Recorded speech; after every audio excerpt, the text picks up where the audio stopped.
بسم اللہ الرحمن الرحیم۔ جماعت ششم کے عزیز طلبہ کرام، السلام علیکم ورحمۃ اللہ وبرکاتہ۔ بیٹا الحمدللہ ہم اپنے پہلے میقات کا آخری سبق آج پڑھ رہے ہیں۔ اردو کی چھٹی کتاب کا 13واں سبق ماحول کی صفائی۔ بیٹا صفحہ نمبر 53 ماحول کی صفائی کتاب اپنے سامنے رکھیے۔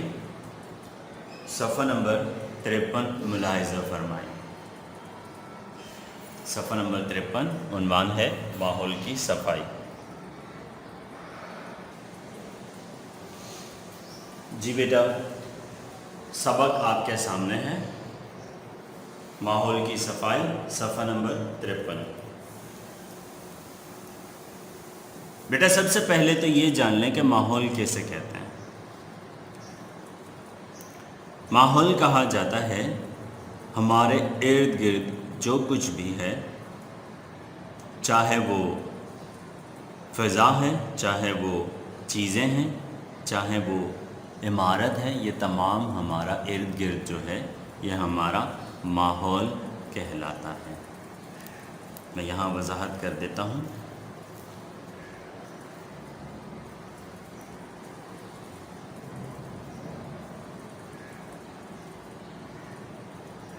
ہمارا ارد گرد یا ہمارے قریب قریب، ٹھیک ہے۔ سبق کا آغاز کرتے ہیں، بسم اللہ پڑھ لیجئے۔ بسم اللہ الرحمن الرحیم۔ جدید دور میں سائنس، زراعت اور صنعت کی ترقی کے ساتھ ساتھ انسانوں کے لیے نئے مسائل میں بھی اضافہ ہو رہا ہے۔ جدید دور یعنی کہ نیا دور، نیا زمانہ جس میں ہم اور آپ آج کل جی رہے ہیں۔ جدید کا مطلب ہے نیا، اور دور تو آپ جانتے ہیں وقت کو کہا جاتا ہے یا زمانے کو کہا جاتا ہے، ٹھیک ہے۔ سائنس، زراعت اور صنعت، تین چیزوں نے بے حد ترقی کی ہے۔ صنعت کہتے ہیں انڈسٹری کو، جس میں مینوفیکچرنگ شامل ہے کہ چیزوں کا بننا، ٹھیک ہے، فیکٹریز۔ زراعت کھیتی باڑی کو کہا جاتا ہے۔ تو سائنس کی وجہ سے زراعت اور صنعت نے بھی بہت ترقی کی ہے، لیکن ساتھ ساتھ اس ترقی کی وجہ سے کیا ہوا کہ ہمارے لیے ماحول کی گندگی کے جیسے مسائل بھی پیدا ہو چکے ہیں، ٹھیک ہے۔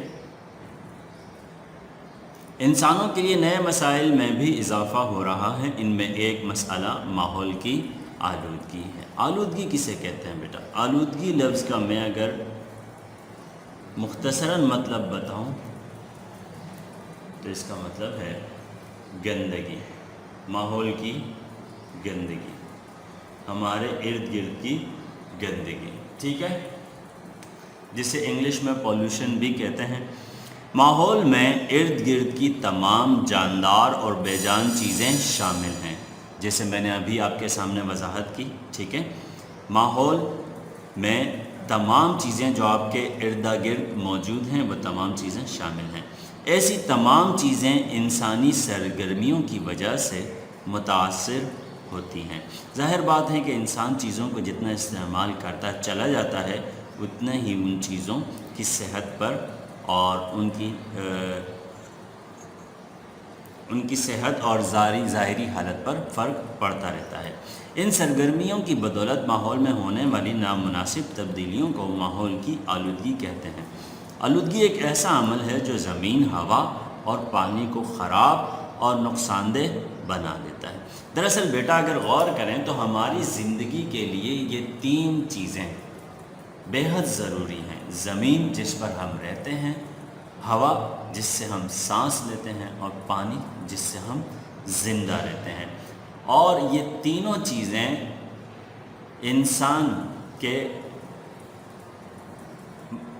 انسان کے استعمال سے آلودہ ہوتی چلی جا رہی ہیں۔ ماحول میں بہت زیادہ تبدیلیوں کے نتیجے میں واقع ہونے والی آلودگی آج کا بہت بڑا مسئلہ ہے۔ یہ روز بروز خطرناک صورت اختیار کرتا جا رہا ہے۔ اس سے انسانوں، جانداروں، سمندری مخلوق اور پودوں کو نقصان پہنچ رہا ہے۔ یعنی صرف بے جان نہیں بلکہ جاندار جتنی اشیاء ہیں وہ خصوصی طور پر متاثر ہو رہی ہیں۔ انسان جاندار مخلوق ہیں، اسی طرح جانور یہ بھی جاندار مخلوق ہیں، سمندری مخلوقات جو سمندر میں مچھلیاں وغیرہ ہیں، ٹھیک ہے، جن کو آبی مخلوق بھی کہا جاتا ہے، وہ بھی، اور ساتھ ساتھ پودوں کو اور نباتات کو بھی نقصان پہنچ رہا ہے۔ آئیے ہم دیکھیں کون کون سی چیزیں ہمارے ماحول کو آلودہ کر رہی ہیں، آلودہ یعنی گندا کر رہی ہیں، اور ان سے بچاؤ کی کیا تدابیر ہیں۔ تدابیر جمع ہے لفظ، تدبیر کی جمع ہے، تدبیر کی جمع تدابیر۔ ہمارا کرۂ ہوائی آلودگی کا باعث بننے والے مختلف مادوں کو اپنے اندر جذب کر لیتا ہے، ٹھیک ہے، آلودگی کی وجہ بننے والے مختلف چیزوں کو ہمارا کیا کرتا ہے، کرۂ ہوائی اس کو اپنے اندر جذب کر لیتا ہے۔ کرۂ ہوائی کسے کہتے ہیں؟ دراصل بیٹا زمین کے اوپر ایک خاص پرت جس کے اندر آکسیجن شامل ہے، یہ آکسیجن زمین کے اوپر ایک خاص حد تک رہتی ہے، اس کے بعد ختم ہو جاتی ہے۔ آکسیجن اور ہوا کی یہ جو پرت ہے اس کو کرۂ ہوائی کہا جاتا ہے، ٹھیک ہے۔ آپ جانتے ہیں کہ زمین کو کیا کہا جاتا ہے؟ کرۂ ارض، ٹھیک ہے، اور کرۂ ارض کے اوپر یہ جو ہوا کی ایک حد ہے، اس حد کو کرۂ ہوائی کہا جاتا ہے، ٹھیک ہے۔ مگر جب ان مادوں کی مقدار بڑھ جاتی ہے تو پھر قدرت کا یہ نظام ان کو جذب کرنے کے قابل نہیں رہتا۔ اس کے نتیجے میں یہ مادے انسانوں، جانوروں، پودوں اور دیگر اشیاء کو نقصان پہنچانا شروع کر دیتے ہیں۔ کرۂ ہوائی میں اس تبدیلی کو فضائی آلودگی کہتے ہیں۔ ظاہر بات ہے کہ زمین کے اوپر آکسیجن کی جو مقدار ہے جب وہ آلودہ ہو جاتی ہے اور ہم اسی آکسیجن کے اندر رہتے ہوئے اسی کرۂ ہوائی کے اندر رہتے ہوئے جب ہم سانس لیتے ہیں تو پھر ہم بھی اس سے متاثر ہوئے بغیر نہیں رہ سکتے۔ اس کو کیا کہتے ہیں؟ اس کو فضائی آلودگی کہتے ہیں، جو کہ آلودگی کی ایک قسم ہے۔ فضائی آلودگی کی وجہ کیا ہے؟ اب وہ پڑھتے ہیں۔ فضائی آلودگی کا سب سے بڑا سبب کسے کہتے ہیں بیٹا؟ سبب کا مطلب ہے وجہ یا ذریعہ۔ سب سے بڑی وجہ یا سب سے بڑا ذریعہ کیا ہے؟ فضائی آلودگی کا سب سے بڑا سبب کارخانوں، فیکٹریوں اور گاڑیوں سے خارج ہونے والا دھواں اور زہریلی گیسیں ہیں۔ اب دیکھیے بیٹا، فیکٹریاں اور گاڑیاں کیا کرتی ہیں کہ وہ زیادہ سے زیادہ دھواں نکالنے کی وجہ ہے۔ یہ دھواں جب آکسیجن میں شامل ہو جاتا ہے تو یہ ہمیشہ تک رہتا ہے اور ہماری اس فضا کو آلودہ بنا دیتا ہے۔ یہ ہمارے ماحول میں داخل ہو کر اسے آلودہ کر دیتی ہیں، پھر یہ انسانوں کو ہی نہیں بلکہ نباتات کو بھی متاثر کرتی ہیں۔ نباتات کن کو کہا جاتا ہے؟ جیسے کہ میں نے آپ کو بتایا، نباتات کہا جاتا ہے پودوں کو۔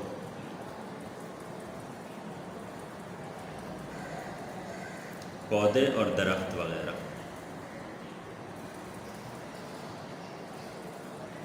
ٹھیک ہے۔ اس میں اشجار، پودے، درخت سب کچھ شامل ہیں، ٹھیک ہے۔ صفحہ نمبر 54 کی جانب بڑھتے ہیں۔ اسی طرح گرد و غبار بھی فضا کو آلودہ کرنے والا ایک اہم عنصر ہے، ایک اہم جزو ہے۔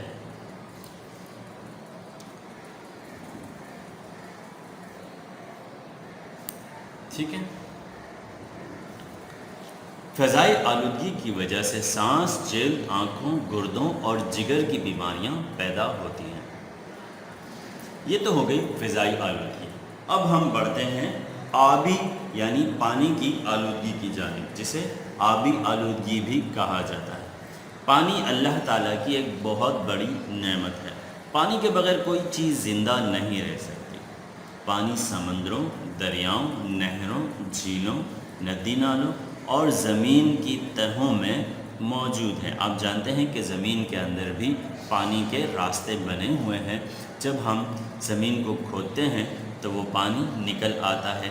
اسی طرح آپ نے دیکھا ہوگا کہ کچھ لوگ تالاب کی شکل میں پانی زمین کے اندر سٹور کر لیتے ہیں، وہ تالاب بھی اسی طرح بنائے جاتے ہیں کہ زمین کا ایک بڑا حصہ کھود لیا جاتا ہے اور ارد گرد زمین کے اندر موجود پانی اس میں جمع ہو جاتا ہے۔ اسی طرح کنویں بھی بنائے جاتے ہیں، آپ نے دیکھے ہوں گے۔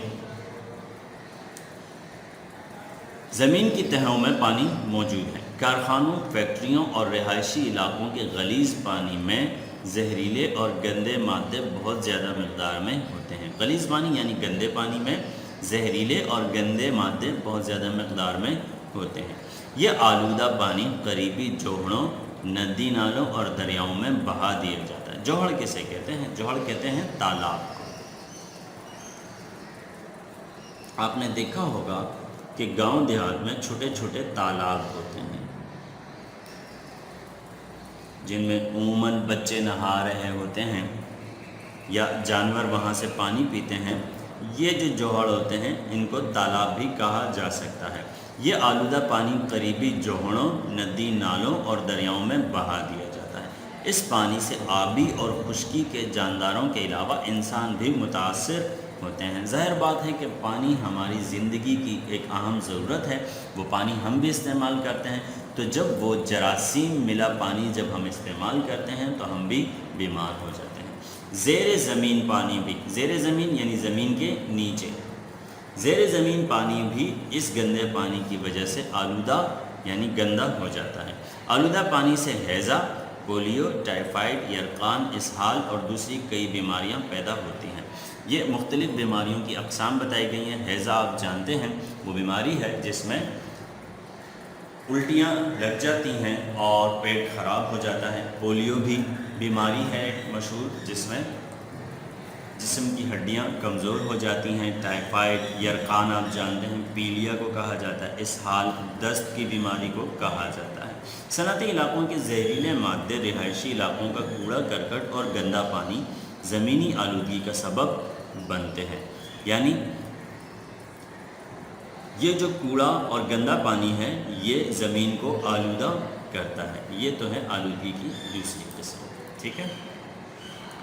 کوڑے کرکٹ کے ڈھیر علاقے کی خوبصورتی کو بھی برباد کر دیتے ہیں۔ کھاد اور زرعی ادویات کے استعمال سے بھی زمین آلودہ ہو رہی ہے۔ جانوروں کا فضلہ بھی آلودگی کا باعث ہے۔ باعث یعنی کہ وجہ یا سبب، ٹھیک ہے۔ فضلہ کسے کہتے ہیں؟ جانوروں کا گوبر وغیرہ، ٹھیک ہے۔ یہ سب چیزیں ماحول کو خراب کر کے بیماریاں پھیلاتی ہیں۔ اس طرح ہم نے اب تک آلودگی کی 3 اقسام پڑھی۔ پہلی قسم ہم نے پڑھی فضائی آلودگی، دوسری قسم ہم نے پڑھی آبی آلودگی، ٹھیک ہے، اور تیسری قسم ہم نے پڑھی زمینی آلودگی۔ اب ہم چوتھی قسم کی جانب بڑھ رہے ہیں۔ ناپسندیدہ بلند اور بے ہنگم آوازوں کو شور کہتے ہیں۔ بے ہنگم کا مطلب کیا ہے؟ بے ہنگم کا مطلب ہے بے ترتیب۔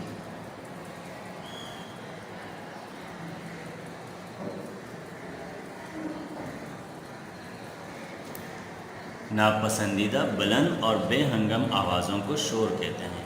شور کی آلودگی سے مراد تکلیف دہ آوازوں کا فضا میں شامل ہونا ہے۔ فیکٹریاں، کارخانے، مشینیں، ریڈیو، ٹیلی ویژن اور گاڑیاں شور کی آلودگی کا سبب ہیں، یعنی شور کی آلودگی کی وجہ ہے۔ شور آس پاس کے لوگوں پر اثر انداز ہوتا ہے۔ اس کے بے شمار منفی اثرات مرتب ہوتے ہیں۔ منفی اثرات یعنی کہ نیگیٹو اثرات، ٹھیک ہے، غلط اثرات مرتب ہوتے ہیں۔ قوت سماعت متاثر ہوتی ہے۔ سماعت کہتے ہیں سننے کو، سماعت کہتے ہیں سننے کو۔ قوت سماعت یعنی سننے کی جو حس ہے وہ متاثر ہوتی ہے اور انسان بہرا ہوتا چلا جاتا ہے۔ چونکہ وہ مختلف آوازوں اور شور کا عادی ہو جاتا ہے تو پھر اس کی سماعت اس طرح کام نہیں کرتی جیسے کہ کرنی چاہیے۔ بلڈ پریشر میں اضافہ ہو جاتا ہے، طبیعت میں چڑچڑاپن پیدا ہو جاتا ہے، چڑچڑاپن پیدا ہو جاتا ہے، یعنی طبیعت میں غصہ پیدا ہو جاتا ہے اور انسان بات بات پر غصہ کرنے لگتا ہے، اور دل کی بیماریاں لگ جاتی ہیں، یعنی دل بھی کمزور ہو جاتا ہے بہت زیادہ شور کے باعث۔ یہ آلودگی انسانی صحت کے لیے نقصان کا باعث ہے، اس لیے ضروری ہے کہ ہم اپنے ماحول کو صاف ستھرا رکھیں، گلیوں اور محلوں میں گندگی کے ڈھیر نہ لگنے دیں، پانی کی نکاسی کے نظام کو بہتر بنائیں، یعنی گندا پانی جس کو ضائع کیا جاتا ہے، جسے سیوریج کا پانی بھی کہا جاتا ہے، اس کے سیوریج لائن کو بہتر بنایا جائے اور خراب پانی کو شہر سے اور گلی محلوں سے نکالنے کا ایک بہتر نظام بنایا جائے تاکہ تعفن اور جراثیم پیدا نہ ہوں۔ تعفن کسے کہتے ہیں بیٹا؟ تعفن کا مطلب ہے بدبو، تاکہ بدبو اور جراثیم پیدا نہ ہوں۔ کوڑا کرکٹ مخصوص مقامات پر پھینکیں، جہاں کوڑا پھینکنا ہے بالکل اسی جگہ کوڑا پھینکا جائے، ادھر ادھر گلیوں میں کوڑا اور کچرا وغیرہ نہ پھینکا جائے۔ دھواں چھوڑنے والی گاڑیوں پر پابندی لگائی جائے اور نہ ماننے والوں کے خلاف قانونی کارروائی عمل میں لائی جائے۔ صنعتی اداروں کو آبادیوں سے الگ تھلگ بنایا جائے۔ ظاہر بات ہے کہ فیکٹریاں اگر شہر کے درمیان یا آبادیوں کے درمیان ہوں گی تو اس کا نتیجہ یہ ہوگا کہ اس کے دھوئیں اور شور سے آس پاس کی آبادی کے لوگ متاثر ہوں گے، لہٰذا ان فیکٹریز کو شہر سے دور بنایا جائے، ان سے خارج ہونے والے فضلے کو مناسب طریقے سے ٹھکانے لگایا جائے، بے تحاشا پھیلتی ہوئی آبادیوں پر قابو پایا جائے۔ بے تحاشا یعنی بہت زیادہ پھیلتی ہوئی آبادیوں پر قابو پایا جائے۔ میں اس لفظ کو یہاں واضح بھی کر دیتا ہوں، بے تحاشا کا مطلب ہوتا ہے بہت زیادہ۔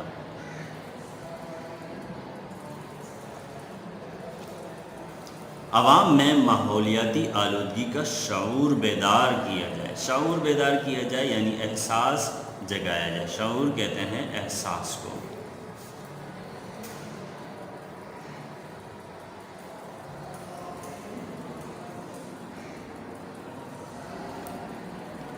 ملک بھر میں شجرکاری کا اہتمام کیا جائے۔ شجرکاری کسے کہتے ہیں؟ شجرکاری کہتے ہیں درخت پودے لگانے کو، درخت اگانے۔ شجرکاری یعنی کہ درخت اگانا۔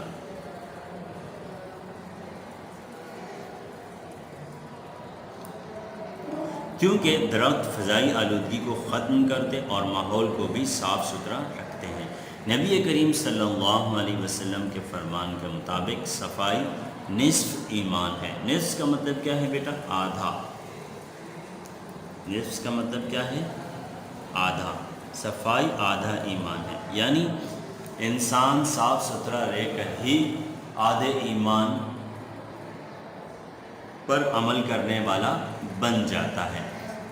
آپ یقیناً جانتے ہیں کہ نماز کے لیے سب سے پہلی شرط کیا ہے؟ صفائی۔